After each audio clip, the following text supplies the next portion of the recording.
नमस्कार मित्रांनो, ह्यातलं आता भुईमूग काढून घेतलाय. आता ह्यातलं राहिलेलं गवत बघा खुरपतोय आम्ही.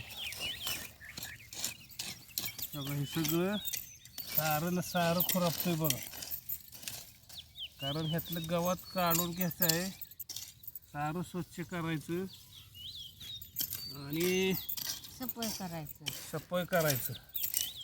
सफाई केलं की पुन्हा दाताळानं त्या बगला ह्या बगला ओढायच्या आणि मध्ये घ्यायचं, म्हणजे सारा समान होतो. समान सारा झाला की मग 10-20 मिक्स करायचं गवारीत आणि ती कालवून प्रत्येक साऱ्यात टाकायचं पहिला हात आणि ती दाताळानं मिक्स करून घ्यायचं आणि पुन्हा दुसरा हात टाकायचा, म्हणजे समान गवारी समान खाया पडतं बघा. तर अशा पद्धतीनं बघा आम्ही करतो. हे बारका ट्रॅक्टर लावत नाही, पुन्हा बैला कुठं ते कारण बैलांना फिरा येत नाही ह्या साऱ्यातनं, म्हणून आम्ही दाताळानं ते मिक्स करतो.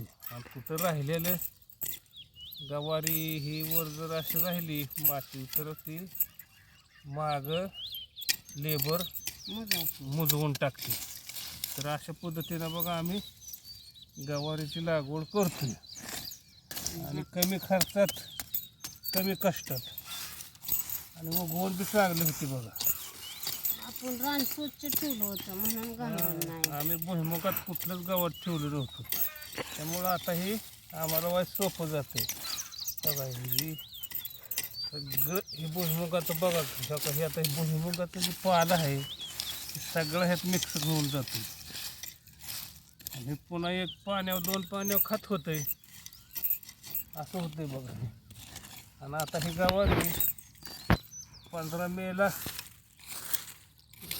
टाकायची, कुठून घ्यायची, मुरवून घ्यायची, भिजवून घ्यायची, म्हणजे पुढं जुलै महिन्यात दर गावतात. तर अशा पद्धतीनं आमचं काम असतं बघा. हे बघा आता सगळं आता उरकतच आलं हे आणि ऊन बी वाढत आले बघा. ऊन बी वाढत लागलं. सकाळचं आमचं काम असतं, उन्हाचं काम नसतं.